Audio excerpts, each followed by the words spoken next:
Hi കൂട്ടുകാരെ, പുതിയൊരു വീഡിയോയിലേക്ക് എല്ലാവർക്കും സ്വാഗതം. അങ്ങനെ സുശീലയ്ക്ക് താങ്ങാൻ കഴിയുന്നില്ല കേട്ടോ. സുശീല തൻ്റെ മക്കളുടെ അടുത്ത് തനിക്ക് യാതൊരുവിധ സ്വാതന്ത്ര്യവുമില്ല, തൻ്റെ ജീവിതം ആകെ പാഴായി പോയിരിക്കുകയാണെന്ന് സുശീലയ്ക്ക് തോന്നുന്നു കേട്ടോ. അങ്ങനെ സുശീല മരണം തന്നെ ആയിരിക്കും ഇതിന് ഏറ്റവും വഴിയെന്ന് പറഞ്ഞിട്ട് ഒരു പേപ്പറും പേനയൊക്കെ എടുത്തിട്ട് അതിൽ എഴുതി വെക്കുകയാണ്. എൻ്റെ മക്കളുടെ ആ തടങ്ങിലുള്ള മക്കളെ തടവിലാക്കിയതുപോലെയുള്ള ആ ഒരു ജീവിതം ഇനി ഞാൻ ആഗ്രഹിക്കുന്നില്ല, എനിക്ക് മടുത്തു. ഞാൻ മരിക്കാനുള്ള ഏക കാരണം എൻ്റെ 3 മരുമക്കളാണ്. അതിൽ എൻ്റെ ഏറ്റവും വലിയ ശത്രു എന്ന് പറയുന്ന അനുവാണ്. അനു കാരണമാണ് ഞാൻ ഏറ്റവും കൂടുതൽ മരിക്കുന്നത് എന്നൊക്കെ പറയുന്നുണ്ട് കേട്ടോ. അങ്ങനെ അതൊക്കെ എഴുതി വെച്ച് സുശീല പിന്നീട് ഫാനിലോട്ട് നോക്കുകയാണ്. കട്ടിൽ കിടക്കുന്ന ബെഡ്ഷീറ്റ് ചുരുട്ടി ഉണ്ടാക്കുകയാണ്. കട്ടിലിനടിയിലാണെങ്കിൽ ഒരു ചെറിയൊരു സ്റ്റൂൾ ഉണ്ടാവും, അതെടുത്ത് കട്ടിലിന് മുകളിലോട്ട് വെച്ച് സുശീല അതും അങ്ങ് തൂങ്ങുകയാണ് കേട്ടോ. അതോടുകൂടി ഇന്ദ്രൻ കാണുന്ന ഒരു സ്വപ്നമായിരിക്കും. തൻ്റെ ഉറക്കം കെടുത്തി ആ സ്വപ്നം തന്നെ വല്ലാതെ ഭീതിപ്പെടുത്തുകയാണ്. പിന്നീട് ഇന്ദ്രൻ ഒന്നും നോക്കില്ല. ഇന്ദ്രൻ പെട്ടെന്ന് തനിക്ക് ഒരിക്കലും സമാധാനം കിട്ടുന്നില്ലെന്ന് മനസ്സിലാക്കിയ ഇന്ദ്രൻ വേഗം തൻ്റെ അമ്മയുടെ റൂമിലോട്ട് എത്തി നോക്കുമ്പോൾ തൻ്റെ അമ്മ സുഖമായി കിടന്നുറങ്ങുന്ന ആ ഒരു കാഴ്ചയാണ് കേട്ടോ. ഇത് കാണുന്നതിനോടുകൂടി തനിക്കൊരു സമാധാനമൊക്കെ ആവുകയാണ്. എന്നാൽ ഈ സമയം ഇതൊന്നും അനുപമ അറിയുന്നില്ല കേട്ടോ. പിന്നീട് കാണിക്കുന്നത് ഇവിടെ രഘുവിനെയാണ്. രഘുവിന് ഒരു വിധത്തിലും സമാധാനം കിട്ടുന്നില്ല. ആമയും കുഞ്ഞും ആരുടെ കൂടെയാണ്, ബെഞ്ചമിൻ്റെ കൂടെ പോയോ എന്നുള്ള ആ ഒരു ഉറക്കം കിട്ടായികയാണ് കേട്ടോ. അങ്ങനെ പിറ്റേ ദിവസം രാവിലെ തന്നെ എന്ത് ചെയ്യുന്നു, ആമയുടെ ഫോണിലോട്ട് അടിക്കുകയാണ്. അപ്പോൾ ആമയുടെ മോളുടെ അടുത്താണ് കേട്ടോ ഒരു ഫോൺ ഇരിക്കുന്നത്. കുഞ്ഞിങ്ങനെ പാല് കുടിച്ചിരിക്കുന്ന സമയത്താണ് കേട്ടോ ആ ഫോൺ റിങ് ചെയ്യുന്നത്. ആ സമയം കുഞ്ഞാണ് ആ ഫോൺ എടുക്കുന്നത്. അപ്പോൾ രഘു പറയണ, ഓ നീ എൻ്റെ ഫോൺ എടുത്തു, എന്തിനാ ആമി നീ എന്നോട് ഇങ്ങനെയൊക്കെ കൂട്ടുന്നത്? അതിന് മാത്രം ഞാൻ നിന്നോട് എന്ത് തെറ്റാ ചെയ്തത്? ആമി നിന്നെ ഞാൻ സംരക്ഷിക്കുകയല്ലേ ചെയ്തിട്ടുള്ളത്, പിന്നെ എന്തിനാ നീ എന്നോട് മിണ്ടാത്തിരിക്കുന്നത്? എന്താ ഫോണിലൊന്നും മിണ്ടാത്ത എന്നൊക്കെ ഇങ്ങനെ ചോദിക്കുമ്പോൾ ആ കുഞ്ഞും സംസാരിക്കുകയാണ് കേട്ടോ. അങ്കിളെ എന്ന് പറഞ്ഞ് വിളിക്കുകയാണ് കേട്ടോ. അയ്യോ ദീമോളായിരുന്നൂലേ, നീ ആയിരുന്നൂലേ, ഞാൻ വിചാരിച്ചു നിൻ്റെ അമ്മയാണെന്ന്. അപ്പോഴേക്കും മാമി അങ്ങോട്ടേക്ക് കടന്നു വരികയാണ് കേട്ടോ. അങ്ങനെ ഈ സമയം മാമി കടന്നു വന്നവിടുന്ന് ആരെ ഫോണിൽ നിന്ന് നോക്കിയിട്ട് ഹലോ എന്ന് ചോദിക്കുകയാണ്. ഓ നീ എന്നെ ഹലോ എന്ന് വിളിക്കുന്നുല്ലേ, എൻ്റെ ശബ്ദം പോലെ നിനക്ക് തിരിച്ചറിയാൻ കഴിയുന്നില്ലല്ലേ ആമി, അത്രത്തോളം നീ അങ്ങ് മാറിയോ എന്ന് പറഞ്ഞ് രഘു സംസാരിക്കുകയാണ് കേട്ടോ. ഇത് ആമിയെ വല്ലാതെ അങ്ങ് ചൊടിപ്പിക്കുകയാണ്. ഇതേ സമയം മാമി പറയാണ്, അതെ രഘുവേട്ടൻ എന്തിനാ വിളിച്ചത്? അതെ നീ ഇന്നലെ എങ്ങോട്ടാ പോയത്? ആ ബെഞ്ചമിനുമായി നീ ഇന്നലെ എങ്ങോട്ട് പോയി? എന്തിനാ ആമി നീ ഇങ്ങനെയൊക്കെ ഓരോന്ന് ചെയ്ത് കൂട്ടുന്നത്? നീ ഇങ്ങനെയൊന്നും അല്ലായിരുന്നല്ലോ ആമി, നീ എൻ്റെ സഹായം ഇനി വേണ്ടെന്ന് വെച്ചോ, എന്താ നിൻ്റെ ഉദ്ദേശം എന്നൊക്കെ പറഞ്ഞ് സംസാരിക്കുമ്പോൾ ഉടൻ തന്നെ ആമിക്ക് അങ്ങ് ദേഷ്യം പിടിക്കുകയാണ് കേട്ടോ. ഞാൻ ഒരു കാര്യം പറയാം, നിങ്ങൾക്ക് എൻ്റെ ജീവിതത്തിൽ ചെറിയൊരു സ്വാതന്ത്ര്യം ഞാൻ തന്നെന്ന് കരുതി എൻ്റെ എല്ലാ കാര്യത്തിനും നിങ്ങൾ ഇടപെടണ്ട എന്ന് പറഞ്ഞിട്ട് ഫോണങ്ങ് കട്ട് ചെയ്യാണ് കേട്ടോ. ഇതേ സമയം ഇതെല്ലാം ഭാനുമ്മ പിറകെ നിന്ന് കേൾക്കുകയാണ്. അങ്ങനെ ഹലോ ഹലോ എന്ന് പറയുന്നുണ്ട്. ഇതേ സമയം ഭാനുമ്മ രഘുവിനോട് പറയണേ, രഘു ഞാനൊരു കാര്യം പറയാം, ഇത്രയും നാളത്തെ ഒരു വയസ്സും പ്രായത്തിൻ്റെയൊക്കെ ആ ഒരു പക്വത വെച്ച് ഞാൻ നിന്നോട് പറയണേ, നീ ചോറിനേക്കാൾ കൂടുതൽ ഞാൻ ഉണ്ടിട്ടുണ്ട്, ആ ഒരു അറിവും ഇതും വെച്ച് ഞാൻ നിന്നോട് പറയാണ്, ഒരിക്കലും നീ ചെയ്യുന്നത് ശരിയല്ല. നിനക്കൊരു ഭാര്യയും മകളും ഉണ്ട്, അത് നീ മറക്കരുത്. അവരെ മറന്ന് നീ ഇങ്ങനെ ഓരോന്ന് ചെയ്ത് കൂട്ടുമ്പോൾ നീ ഒരു കാര്യം ചിന്തിക്കണം, ഒരിക്കലും അവരെ വിട്ട് നീ ഇങ്ങനെ ചെയ്യാൻ പാടില്ലായിരുന്നു. മറ്റുള്ളവരുടെ ജീവിതത്തിൽ വല്ലാതെ കടന്ന് സ്വാതന്ത്ര്യത്തോടു കൂടി പെരുമാറുന്നത് അത് രഘു നിനക്ക് ദോഷം ചെയ്യും. ഞാനൊരു നല്ലത് വെച്ച് പറയണേ, ഇതൊക്കെ നിനക്ക് ഉൾക്കൊള്ളാൻ കഴിയുമെന്ന് എനിക്കറിയില്ല എന്നൊക്കെ പറയുമ്പോൾ ഉടൻ തന്നെ രഘു പറയാണ്, ഓ ഭാനുമ്മ പറഞ്ഞതിൻ്റെ അർത്ഥമൊക്കെ എനിക്ക് മനസ്സിലായി. ഞാൻ എന്തായാലും ഭാനുമ്മ ഉദ്ദേശിക്കുന്നത് പോലെ ഒരു വൃത്തികെട്ട ഒരാളൊന്നുമല്ല, ഞാൻ ഒരിക്കലും തെറ്റ് ചെയ്യില്ല. എന്നാൽ മോനെ നിൻ്റെ ആ വിശ്വാസം നിന്നെ രക്ഷിക്കട്ടെ, ഇത്രയേ ഭാനുമ്മക്ക് പറയാനുള്ളൂ എന്ന് പറഞ്ഞിട്ട് ഭാനുമ്മ അവിടെ നിന്ന് പോവുകയാണ് കേട്ടോ. ഇതേ സമയം രഘു ആണെങ്കിലും ഒന്നിങ്ങനെ ചിന്തിക്കുന്നുണ്ട്. പിന്നീട് കാണിക്കുന്നത് വിനയനെയാണ്. വിനയൻ പഞ്ചരത്നത്തിൽ വന്നിറങ്ങുന്ന ആ ഒരു സീനാണ്. ആ സമയം അമ്പിളി, ഓ എന്തിനാണോ ഇപ്പോൾ ഇവ ഇങ്ങോട്ടേക്ക് വരുന്നത്? ഇപ്പോൾ ഇവൻ ഈ വണ്ടി എടുത്തിരിക്കുന്ന ഇങ്ങോട്ടുള്ള ഓട്ടത്തിന് വേണ്ടിയിട്ടാണോ എന്നിങ്ങനെ ചിന്തിക്കുന്നുണ്ട് കേട്ടോ. അപ്പോഴേക്കും അതിൽ നിന്നും ഈ പറയുന്ന ലംബോദരനും അതുപോലെ തന്നെ ലതിക ഇറങ്ങുകയാണ്. ഇത് കാണുന്നതിനോടുകൂടി അവരുണ്ട് അല്ലേ, എന്നാൽ മോളെ നമുക്കൊന്ന് പോയി നോക്കാം എന്ന് പറഞ്ഞ് ലച്ചുനെയും കൊണ്ട് അങ്ങോട്ടേക്ക് പോവാണ് കേട്ടോ. അങ്കിൾ ആൻറ്റി എന്നൊക്കെ പറഞ്ഞ് വിളിക്കുകയാണ്. അപ്പോൾ ഉടൻ തന്നെ വിനയം പറയണേ, അതെ അങ്കിളിനും അമ്മക്കും ഇങ്ങോട്ടേക്ക് വരണമെന്ന് പറഞ്ഞു, അതുകൊണ്ട് ഞാൻ അങ്ങോട്ടേക്ക് വന്നതാണ്. ചീരുവിടെ, ചീരുവിനെ ഇങ്ങോട്ടേക്ക് വിളിക്കണോ വിനയ? അത് വേണ്ട, ഞങ്ങൾ അവിടെ പോയി കണ്ടോളാം.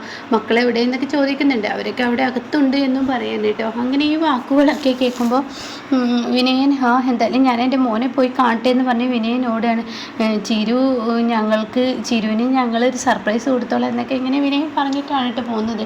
ആ സമയം വിനയൻ അത് പറയുമ്പോൾ ഉടൻ തന്നെ അമ്പിളി പിറകിൽ നിന്ന് പറയുന്നുണ്ട്, വിനയ നീ വരുന്നത് ചിരുവിന് സർപ്രൈസ് ആവില്ല, നീ ഇങ്ങനെ ഇടയ്ക്കിടയ്ക്ക് വരുന്നത് കൊണ്ട് അവൾക്ക് ശല്യമാണ് നീ ആയി മാറുക എന്നൊക്കെ ഇങ്ങനെ വിനയനെ കുറിച്ച് അമ്പിളി പറയുന്നുണ്ട് കേട്ടോ. പിന്നീട് ചീരുവിൻ്റെ റൂമിൽ ചെല്ലുമ്പോൾ ആ രണ്ട് പിള്ളേരും നല്ല കരച്ചിലാണ് കേട്ടോ. ആർച്ചയും ഭദ്രയും കരഞ്ഞതിൻ്റെ മുകളിലൂടെ ഇങ്ങനെ കരയാണ്. ആ സമയം മക്കളെ നിങ്ങൾ എന്തിനാ കരയുന്നതെന്ന് പറയണ്ട. അപ്പോൾ ഒരു കുഞ്ഞിനെ ലതിക എടുക്കുകയാണ്. ഒരു കുഞ്ഞിനെ എമ്പോതരം എടുക്കാൻ ഒരുങ്ങുമ്പോഴേക്കും വിനയൻ അങ്ങ് ചാടിക്കറി, അയ്യോ അച്ഛൻ്റെ മോനെ ഉറങ്ങാൻ കഴിയുന്നില്ലല്ലേ എന്നൊക്കെ പറഞ്ഞ് സംസാരിക്കുമ്പോൾ ചീരു ഇങ്ങനെ നോക്കുകയെന്ന് കാണുമ്പോൾ വിനയൻ പെട്ടെന്ന് ആർച്ചയുടെ അടുത്തോട്ട് നിൽക്കുകയാണ് കേട്ടോ.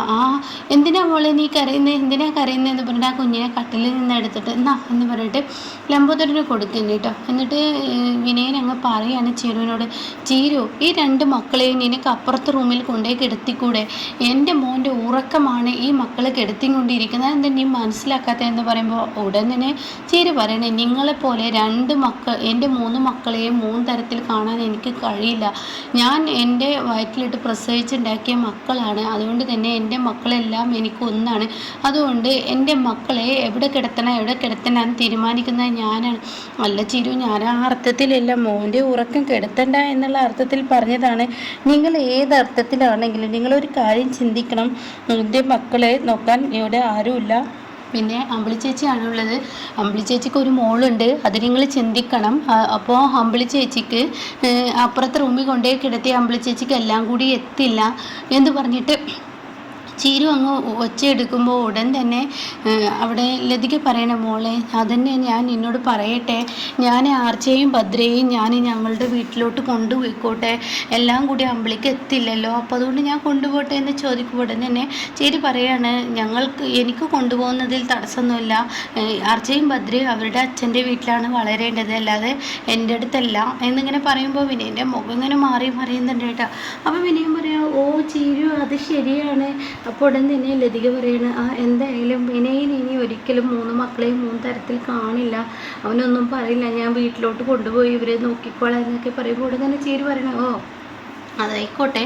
അപ്പോൾ വിനയം പറയണ, ചിരു ഞാൻ മക്കളെ എന്തായാലും ഞാൻ കൊണ്ടുപോയി നോക്കിക്കോളാം, എനിക്കൊരു കുഴപ്പമില്ല, എനിക്കെൻ്റെ 3 മക്കളും നല്ലപോലെ തന്നെ, എൻ്റെ മോൻ പിറന്നതിന് ശേഷം എൻ്റെ സ്വഭാവം തന്നെ മാറി പറഞ്ഞു എന്നൊക്കെ ഞാൻ പറയാണ്. അങ്ങനെ ആർച്ചയും ഭദ്രയും കൊണ്ടുപോകാനുള്ള തീരുമാനമായിട്ടോ. അപ്പോഴാണ് അനന്തം മാഷ് തൻ്റെ വീട്ടിലോട്ട് കയറി വരുന്നത്. അപ്പോൾ കാണുന്ന കാഴ്ച ഈ പറയുന്ന വിനയൻ്റെ വണ്ടിയാണ് കേട്ടോ. ഇവനെന്താ വേറൊരു പണിയുമില്ലേ, ഏത് സമയവും സദാസമയം വീട്ടിലോട്ട് ഇങ്ങനെ കയറി വരില്ല, ഇവന് ഇങ്ങോട്ടേക്കുള്ള ടാക്സി ഓട്ടത്തിന് വേണ്ടിയിട്ടാണ് ഈ വണ്ടി എടുത്തെന്ന് തോന്നുന്നതെന്നൊക്കെ പറഞ്ഞാൽ അനന്തം മാഷ് കയറി വരുന്നത്. അങ്ങനെ അമ്പിളിയുടെ അരികിലോട്ട് ചെല്ലാണ്. മാഷ് എന്നിട്ട് പറയാണ്, വിനയം വന്നിട്ടുണ്ടല്ലേ? വിനയം മാത്രമല്ല, അങ്കിള് ആൻറ്റിയൊക്കെ വന്നിട്ടുണ്ട്, ഇപ്പോൾ ഇടയ്ക്കിടയ്ക്ക് ഇങ്ങോട്ടേക്ക് അച്ഛൻ എന്തായാലും അങ്ങോട്ടേക്ക് ചെല്ലും, ഞാൻ ചായയുമായി വരാമെന്ന് പറഞ്ഞിട്ട് വിടുകയാണ് കേട്ടോ. ഇതേ സമയം റൂമിലോട്ട് ചെല്ലുമ്പോഴേക്കും വിനയനും ലംബോദരനും പുറത്തിറങ്ങി വരികയാണ്. അങ്ങനെ വിനയൻ പറയാണ്, മോന് ഉറങ്ങാണ്, അതുകൊണ്ട് നല്ലപോലെ കാണാൻ പറ്റിയില്ല. അല്ല വിനയ, നീ ഇപ്പോൾ നിൻ്റെ വണ്ടിക്ക് ടാക്സി പെർമിറ്റ് ഒന്നും എടുക്കുന്നില്ല, അത് ഞാൻ അപേക്ഷിച്ചിട്ടുണ്ട്, അതിനുള്ള കാര്യങ്ങളൊക്കെ ഞാൻ നീക്കിയിട്ടുണ്ട്, മാത്രമല്ല ഇതൊരു ടാക്സി ഓട്ടാണല്ലോ, എൻ്റെ അമ്മാവിനും അതുപോലെ തന്നെ എൻ്റെ അമ്മക്കും ഇങ്ങോട്ടേക്ക് വരാൻ ഒരു 3000 ഉറുപ്പ്യ വേണം വണ്ടിക്ക്. ഒരാളെ നിർത്തി ഇവരെ ഇങ്ങോട്ടേക്ക് വിട്ടാലോ 1000-1500 കൊടുക്കണം. പക്ഷെ ഞാൻ ഫ്രീ ആയിരിക്കല്ലേ, അപ്പോൾ എന്തായാലും എനിക്ക് പൈസ തരണ്ട, മാത്രമല്ല എനിക്ക് ഇങ്ങോട്ടേക്ക് വരും ചെയ്യാലോ എന്ന് പറയുമ്പോൾ, അതെന്താ വിനയ, നിൻ്റെ വണ്ടിയിൽ മാത്രമാണ് നിൻ്റെ അമ്മയ്ക്കും അമ്മാവനും വരാൻ പറ്റത്തുള്ളൂ ഒന്നുണ്ടോ? ബസ്സിനും കയറി ഇറങ്ങി വരാമല്ലോ എന്ന് പറഞ്ഞ ഉടനെ ലംബോദരൻ പറയാണ്, ഞാൻ ഇവനോട് പറഞ്ഞതാണ്, പക്ഷേ ഇവന് നിർബന്ധം ഇങ്ങോട്ടേക്ക് വരാൻ. അപ്പോഴേക്കും പിന്നെ എനിക്കെൻ്റെ കുഞ്ഞിനെ കാണാൻ വേണ്ടിയാണ് ഞാൻ അങ്ങോട്ടേക്ക് ഓടി വരുന്നത് കേട്ടോ എന്ന് പറയുന്നുണ്ട് കേട്ടോ. അപ്പോൾ അമ്പിളി അങ്ങോട്ടേക്ക് ചായയുമായി വരികയാണ്. അങ്ങനെ അമ്പിളി ചായ അവിടെ കൊടുന്ന് വെച്ചിട്ട് ഞാൻ എന്തായാലും ലതിക ആൻറ്റിയെയും കൂടി വിളിക്കാം, ഞാൻ അങ്ങോട്ടേക്ക് പോകാൻ ചീരുവിനെയും കൂടി ഇങ്ങോട്ടേക്ക് പറഞ്ഞയക്കാം എന്ന് പറഞ്ഞിട്ട് അങ്ങോട്ടേക്ക് പോകണം കേട്ടോ. ഇതേ സമയം മാഷ് പറയണേ ഞാനിത് വരുന്നതെന്ന് പറഞ്ഞിട്ട് മാഷ് അങ്ങോട്ടേക്ക് പോകുന്നുണ്ട് കേട്ടോ. അപ്പോഴേക്കും അമ്പിളി അങ്ങോട്ടേക്ക് കയറി ചെല്ലണം. എന്നിട്ട് ലതികയോട് പറയാണ്, ആൻറ്റി ചായ കൊണ്ടുവന്നിട്ടുണ്ട്, ചീരുവും ആൻറ്റിയും കൂടി അങ്ങോട്ടേക്ക് പോയിക്കോ, മക്കളെ തൽക്കാലത്തേക്ക് ഞാൻ നോക്കിക്കോളാം എന്ന് പറഞ്ഞ ഉടനെ ലതിക പറയണേ, അമ്പിളി ഞങ്ങൾ വന്നത് നിനക്കൊരു ബുദ്ധിമുട്ടായില്ലേ എന്ന് പറഞ്ഞ ഉടനെ ഒരു പ്രസവിച്ച് കിടക്കുന്ന വീട്ടിൽ ഇതൊക്കെ സ്വാഭാവികമല്ലേ, ഇങ്ങനെ ആളുകളൊക്കെ വരുമല്ലോ, അതെനിക്കറിയാമെന്ന് പറയാൻ കേട്ടോ. അപ്പോൾ ഇങ്ങനെയൊക്കെയുള്ളൊരു എപ്പിസോഡാണ് ഇപ്പോൾ വന്നിരിക്കുന്നത് കേട്ടോ.